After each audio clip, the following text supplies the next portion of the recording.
جو family planning کرنے کے جب جتنے وجہ آپ اگر دیکھیں گے اسے 2 گروہ میں بانٹا جا سکتا ہے. 2 گروہ میں. ایک لوگ کیوں؟ کیونکہ میں غریب ہوں, غربت ہے, اور ایک بچہ پیدا ہوگا, میں بھی مروں گا, بچہ بھی مروں گا. اللہ تعالیٰ فرماتے سورہ انعام میں سورہ نمبر 6 آیت نمبر 151 میں کہ اپنے بچے کا قتل مت کرو, کیونکہ اللہ سبحانہ و تعالیٰ آپ کی حفاظت کریں گا, آپ کے بچے کی حفاظت کریں گا. اللہ تعالیٰ پھر سے دہراتے سورہ اسراء میں سورہ نمبر 17 آیت نمبر 31 میں, آپ بچوں کا قتل مت کرو, اللہ تعالیٰ آپ کے بچے کی حفاظت کرے گا, آپ کی حفاظت کرے گا.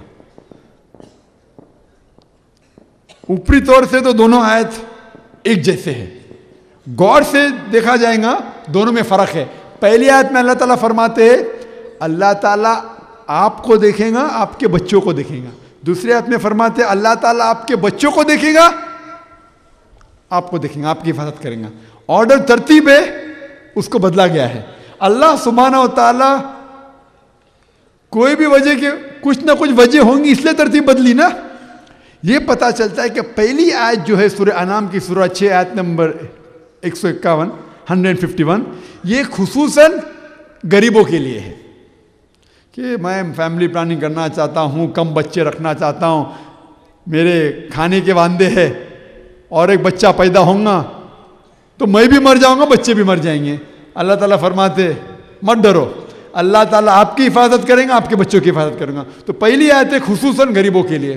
دوسری آیت ہے, دوسری وجہ ہے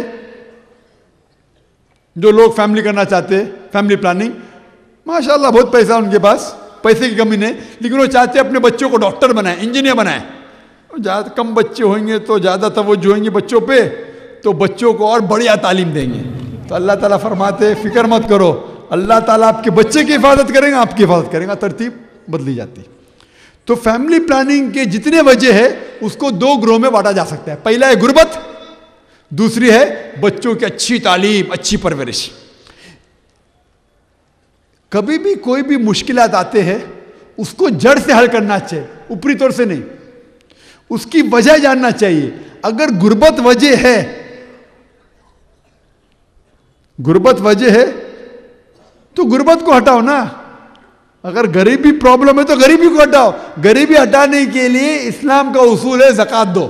ہر امیر آدمی کو, جو آدمی کے پاس 85 گرام سے زیادہ سونا ہے, 7.5 تولہ تقریباً سے زیادہ سونا ہے, اسے ہر سال, ہر لونر سال 2.5% اپنی جائیداد کے جو بچاؤ ہے اس کو غریبوں میں بانٹنا چاہیے. اگر ہر امیر انسان زکوٰۃ دے, غربت دنیا سے ہٹ جائیں گی, مٹ جائیں گی. آپ جانتے ہیں کہ جو 3 سب سے زیادہ جو مالدار لوگ ہیں, سب سے زیادہ 3 مالدار انسان جو ہے دنیا میں, ان کی جو تنخواہ ہے, کمائی ہے, وہ 47 سب سے غریب ممالک کی GDP ہے. مطلب جو 47 جو 40 اور 60 ممالک ہے سب سے غریب دنیا میں, ان کا جو GDP ہے, جو خرچہ ہے, وہ 3 انسان جو سب سے مالدار ہے دنیا میں, ان کی جو آمدنی ہے وہ 47 ممالک کا خرچہ ہے. اور اسٹیٹسٹکس یہ کہتی ہے کہ تقریباً 50 یا 100 امیر انسان اگر زکوٰۃ دیں گے 2.5% تو غربت دنیا سے ہٹ جائیں گی. تو اسلام میں سلوشن جو ہے غریبی ہٹانے کا ہے, تو انسان کو مت ہٹاؤ, غریبی کو ہٹاؤ. اگر انسان غریب ہے, بچے ہیں اس کے پاس, کھانے پینے کے وعدے, وہ زکوٰۃ لے سکتا ہے. زکوٰۃ لینا حرام تھوڑی ہے. اور کوئی زکوٰۃ دیتا ہے تو مہربانی تھوڑی کر رہا ہے. اللہ نے اسے دولت دی تو اس کا فرض ہے وہ زکوٰۃ دے.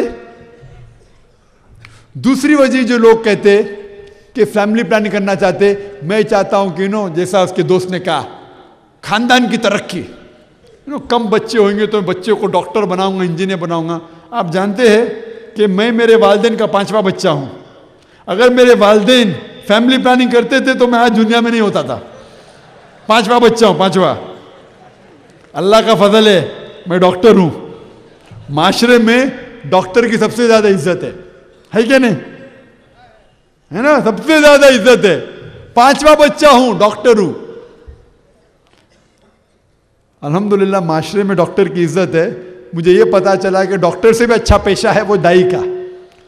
جو میں قرآن مجید کی آیت کی جو آخری میں نے کہا تھا میری تقریر کے, سورہ فصلت کی چیپٹر 41 ورس 33, سورہ فصلت سورہ نمبر 41 آیت نمبر 33 میں وَمَنْ أَحْسَنُ قَوْلًا مِمَّنْ دَعَا إِلَى اللَّهِ وَعَمِلَ صَالِحًا قَالَ إِنَّنِي مِنَ الْمُسْلِمِينَ. وہ سب سے اچھا شخص ہے جو لوگوں کو اللہ کی طرف بلاتا ہے, اچھے اعمال کرتا ہے اور کہتا ہے مسلم ہوں. تو ڈاکٹر سے اچھا پیشہ مجھے پتا چلا دائی کا ہے. میں ڈاکٹری کا پیشہ چھوڑ دیا ہوں, دائی بن گیا. پہلے میں جسم کا علاج کرتا ہوں, ابھی روحانی علاج کرتا ہوں الحمدللہ. First I was the healer of the body, now I am the healer of the soul. تو میرے حساب سے ڈاکٹر سے اچھا پیشہ ہے دائی کا. ڈاکٹر سے سینکڑوں گنا اچھا ہے. الحمدللہ میں معاشرے کے لیے بوجھ ہوں. ڈاکٹر لوگ بولتے ہیں اچھا پیشہ ہے نا, ڈاکٹر میں معاشرے کے لیے بوجھ ہوں, کیا اچھی چیز ہوں. اور آپ دیکھیں گے جتنے نوبل پرائز ونرز ہیں اور جو بڑے بڑے لوگ ہیں, ہر بڑا انسان اپنے والدین کا پہلے یا دوسرا بچہ تھوڑی تھا. کتنے بڑے لوگ چوتھے بچے, 5ویں بچے. تو یہ ہماری غلط فہمی ہے کہ کم بچے ہوئیں گے تو بچے کی اچھی تربیت ہوئیں گی. وہ تو کس طریقے سے اللہ تعالیٰ مدد کرتا ہے, کس طریقے سے ماں باپ اپنی محنت کرتے, اس طریقے سے پرورش ہوتی ہے. یہ اپنی غلط فہمی ہے کہ کم بچوں کی وجہ سے پرورش اچھی ہوئیں گی. تو یہ دونوں وجہ جو ہے ہمیں پتہ چلتا ہے اس کی بنیاد غلط ہے. انسان کا قتل کرنا حرام ہے, بچوں کا قتل کرنا حرام ہے. بچے کے پیٹ کے اندر, ماں کے پیٹ میں بچے گرانا حرام ہے, جو ہندوستان میں ہو رہا ہے. تو اسی لیے اسلام میں فیملی پلاننگ کرنے کی ضرورت نہیں ہے. اللہ تعالیٰ فرماتے ہیں سورہ عمران میں سورہ نمبر 3 آیت نمبر 54 میں مکر مکر اللہ واللہ خیر الماکرین. ان نے پلان کیا, اللہ نے بھی پلان کیا. سب سے بہترین پلان کرنے والا اللہ تعالیٰ ہے. تو آپ اگر سمجھتے ہیں کہ اللہ سب سے بہترین, اللہ پہ چھوڑو. آپ سمجھتے ہیں آپ اللہ سے بہتر ہے, اہلاً و سہلاً. آپ سمجھتے ہیں آپ اللہ سے اچھی پلاننگ کر سکتے ہیں, کر سکتے ہیں, آپ کی مرضی ہے. آپ سمجھتے ہیں اللہ پہ چھوڑنا چاہے تو اللہ پہ چھوڑیے. Hope that answers the question. وقت کی قلت کی وجہ سے صرف آخری سوال کیا جائے گا, تو یہ بھائی جو سوال کریں گے انشاءاللہ وہ آخری سوال ہوگا. میرا نام محمد عبد النعیم ہے. میرے سے ایک نان مسلم نے سوال کیا تھا کہ آپ صلی اللہ علیہ وسلم کو فالو کرتے ہیں اور ہر چیز ان کی آپ جو جیسا کیے ہیں ویسا کرتے ہیں, تو آپ صلی اللہ علیہ وسلم نے 11 شادیاں کیے ہیں اور جو ہے نا آپ کی امت کو صرف 4 کی اجازت ہے. کیا یہ ناانصافی نہیں ہے؟ وہ کہتے ہیں. تو میں اس کا صحیح جواب نہیں دے سکا, پلیز. میں صاحب کا سوال ہے کہ آپ محمد صلی اللہ علیہ وسلم کو فالو کرتے ہیں, جو ان نے کیا آپ کرتے ہیں. تو محمد صلی اللہ علیہ وسلم نے 11 بیویاں کی, تو آپ کیوں نہیں 11 بیوی کرتے, آپ 4 ہی کیوں کر سکتے؟ تو آپ صلی اللہ علیہ وسلم کی ہر چیز کو فالو کرنا فرض نہیں ہے, کچھ چیز کو فالو کرنا حرام ہے. جو چیز اللہ نے کہا, جو چیز ان نے کہا کہ فالو کرو وہی کرنا چاہیے. اور جو چیز محمد صلی اللہ علیہ وسلم کے فرض ہے وہ ہمارے لیے فرض نہیں ہے. مثال کے طور پہ محمد صلی اللہ علیہ وسلم کے لیے تہجد فرض ہے, ہمارے لیے فرض نہیں, ہمارے لیے مستحب ہے, اچھی بات ہے, لیکن فرض نہیں ہے. محمد صلی اللہ علیہ وسلم کے لیے خصوصاً اجازت تھی. اللہ تعالیٰ فرماتے سورہ احزاب میں سورہ نمبر 33 آیت نمبر 52 میں ان کے لیے خصوصاً اجازت تھی کہ وہ 4 سے زیادہ بیوی رکھ سکتے. عام مسلمان نہیں رکھ سکتا. عام مسلمان کے لیے اللہ تعالیٰ فرماتے سورہ نساء سورہ 4 آیت نمبر 3 میں کہ آپ ان خواتین سے شادی کرو, 2 3 یا 4 ہو جو آپ کو پسند ہے, لیکن اگر ایک سے زیادہ آپ اگر ان کے بیچ میں عدل نہیں کر سکتے صرف ایک. تو محمد صلی اللہ علیہ وسلم کیونکہ اللہ کے رسول تھے, وہ پیغمبر تھے, ان کے لیے خصوصاً اجازت تھی سورہ احزاب میں سورہ نمبر 33 آیت نمبر 52 میں 52 میں کہ وہ ایک سے زیادہ بیوی رکھ سکتے تھے. اور ان کی وجہ اگر آپ میری ویڈیو کیسٹ دیکھیں گے وومن رائٹس ان اسلام, ان کی ساری 11 بیویوں کا حوالہ دیا. ہر بیوی جو ان نے کیے ان کے لیے کوئی نہ کوئی وجہ تھی, کیونکہ وہ خصوصاً پیغمبر تھے, ان کے لیے خاص اجازت تھی جو عام مسلم کے لیے نہیں. ہر شادی جو ان نے کیے ان کے پیچھے کچھ نہ کچھ وجہ تھی. کچھ نہ کچھ سوشل ریفارم تھا, کچھ نہ کچھ اسلام کو بڑھانے کے لیے.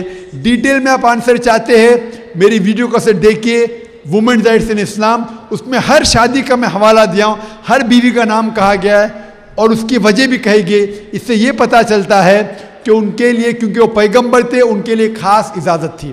وآخر دعوانا الحمدللہ رب العالمین.